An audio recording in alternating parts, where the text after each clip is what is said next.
ये है pale blue dot image जिसको क्लिक किया है वॉयेजर 1 के कैमरा ने। ये फोटो 6 बिलियन किलोमीटर दूर दिखाता है हमारे अर्थ को इतना छोटे से पिक्सल के रूप में। ये इमेज बहुत सालों पहले लिया गया था, 14 फरवरी 1990 के दिन। ये फोटो क्लिक करने के 34 मिनट्स के बाद वॉयेजर 1 के कैमरास स्विच ऑफ हो जाते हैं हमेशा के लिए। वॉयेजर 1 को छोड़ दिया गया बिल्कुल अंधकार में। ये स्पेसक्राफ्ट दुनिया का सबसे दूर जाने वाला मैन मेड ऑब्जेक्ट बन गया जो अर्थ से 23 बिलियन किलोमीटर दूर था। लेकिन इस स्पेसक्राफ्ट के कैमरास को बंद क्यों किया गया? ये वीडियो में हम जानेंगे वॉयेजर 1 के वर्क के बारे में और क्या पर्पस था वॉयेजर 1 को स्पेस में अकेला छोड़ने के लिए। 5, 4, 3, 2, 1.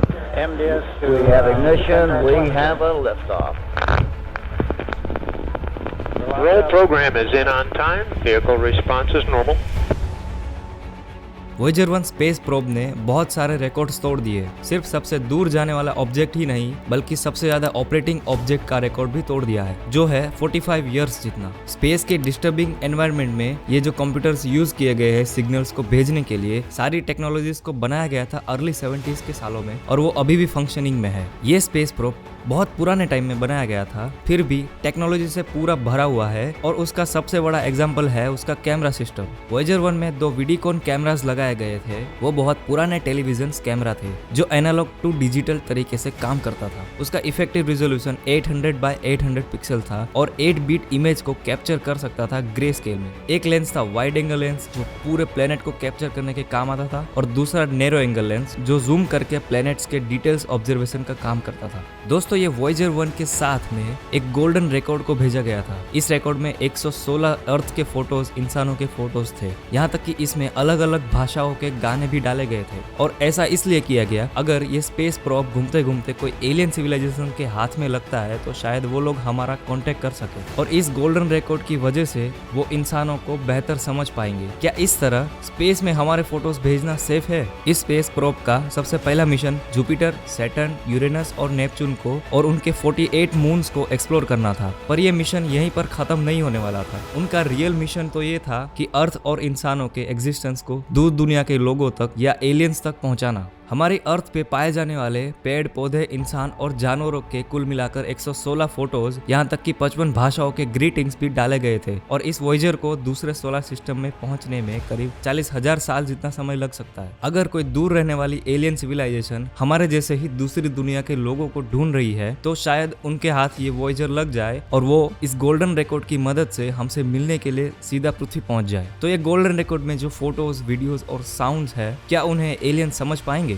अगर वो लोग नहीं समझ पाए तो क्या होगा? तो इसके लिए गोल्डन रिकॉर्ड के कवर पे कुछ इंस्ट्रक्शन दिए गए थे, हमारी भाषा में नहीं बल्कि एक ऐसी भाषा में जो पूरे यूनिवर्स में रहने वाला कोई भी जीव समझ सकता है, और वो लैंग्वेज है फिजिक्स एंड मैथ्स। क्योंकि साइंटिस्ट के हिसाब से फिजिक्स एंड मैथ्स के लॉज तो सेम ही होंगे। सबसे पहली इमेज उन्हें दिखेगी वो होगी अर्थ का सोलर लोकेशन मैप, साथ ही हमारे सोलर सिस्टम का पैरामीटर्स और यूनिट डेफिनेशंस। ये सारे फोटोज को देख के वो खुद से ही कैलकुलेट कर सके कि हमारा लोकेशन कहाँ पर होगा। क्या ये करना सेफ होगा हमारे अर्थ के लिए? कहीं ऐसा ना हो कि सारी इंफॉर्मेशन का इस्तेमाल हमारे खिलाफ ही कर दे और हम पर कब्जा कर ले, जो डर स्टीफन हॉकिंस को भी था। इस गोल्डन रिकॉर्ड में यूएस के 1977 के प्रेसिडेंट जिमी कार्टर का एक मैसेज भी था, जिसमें वो एलियंस के लिए लिखते हैं, ये दूर दुनिया के लोगों की तरफ से आपके लिए एक छोटा सा गिफ्ट है जिसमें आपको हमारे म्यूजिक, हमारा साइंस, हमारी तस्वीरें, विचार और फीलिंग सब मिलेगा और हमारी ये कोशिश लगातार जारी रहेगी जब तक आप तक ये मैसेज पहुंचे। एटलीस्ट उस समय तक इंसान सरवाइव कर पाए। अगर किसी को उसके पहले ही मिल जाता है तो पृथ्वी की और इंसानों की तलाश में जरूर आना, अगर आपके इरादे नेक हो, क्योंकि हम भी आपकी खोज में ही लगे हैं। पर सोचने वाली बात यह है कि क्या हमें सही में ऐसी इंफॉर्मेशन स्पेस में भेजनी चाहिए या नहीं? क्योंकि अगर कोई भी एलियंस हमसे ज्यादा स्मार्ट और इंटेलिजेंट एंड हमसे भी ज्यादा एडवांस है तो शायद वो हमारा एड्रेस ढूंढ के हमें इंसानों को कैप्चर कर ले। हम इंसानों को कैप्चर करके हम पर ह्यूमन एक्सपेरिमेंट करेंगे। ये प्रोस्पेक्टिव बिलीव नहीं हो रहा है। खुद का ही एग्जाम्पल ले लो।